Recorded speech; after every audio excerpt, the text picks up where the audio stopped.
समझावतिया तू तो बाहर से आवेला जोनाई के रोज तूर देला हमारा वो भाई के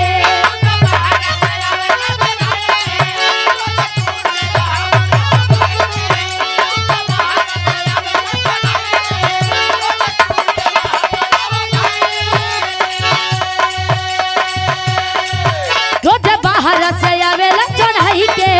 तू तो तूर देला हमारा वो भाई के कहेला प्लीज दादी देहिला बड़ी ए हो कहेला प्लीज दादी देहिला बड़ी जो ही चीज खातिर उसेला कहेला प्लीज दादी देहिला बड़ी जो ही चीज खातिर उसेला ए तू तो रात भर हे राजा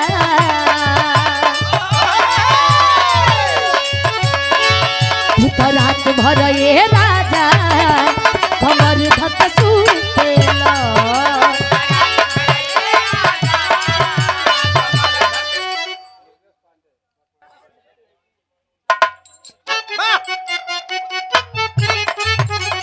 तू तो बाहर से आवेला जोनाई के रोजे तूर देला हमारा भाई के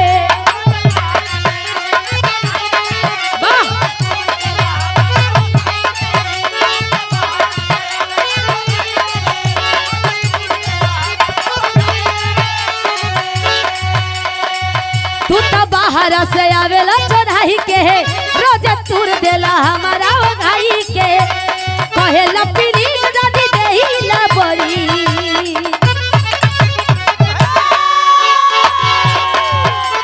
कहेला प्लीज दादी देहिला बड़ी जो ही चीज खातिर उसेला कहेला प्लीज दादी देहिला बड़ी जो ही चीज खातिर उसेला तू तो रात भर हे राजा तू तो रात भर हे राजा कमर धक सुतेला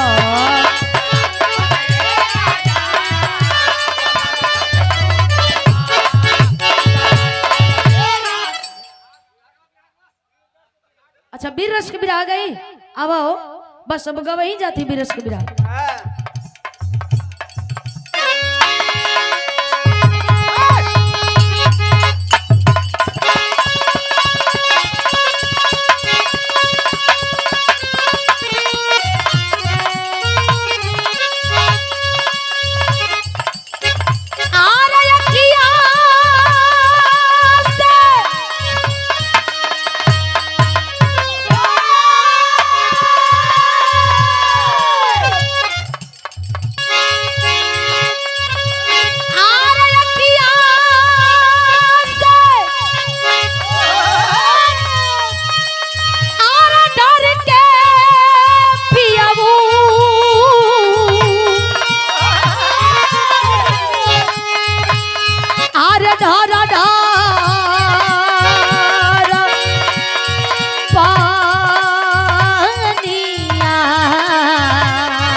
जाता मटिए में मिलल जाता चढ़ी जवानिया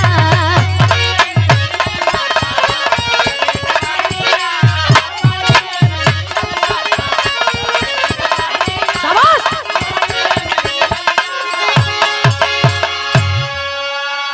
गाइला तब पजरा बोलाइला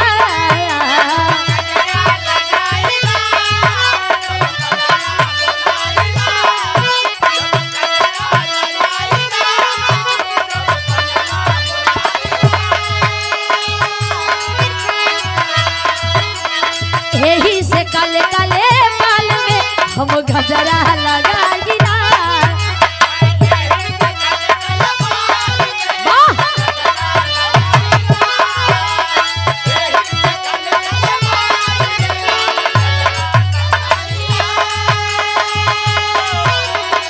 ऊपर तारीफ करत बा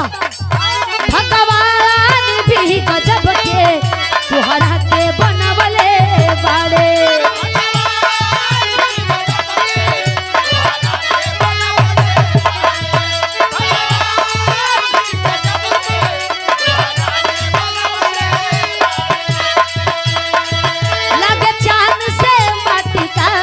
के तुहरा में लगवले बाड़े।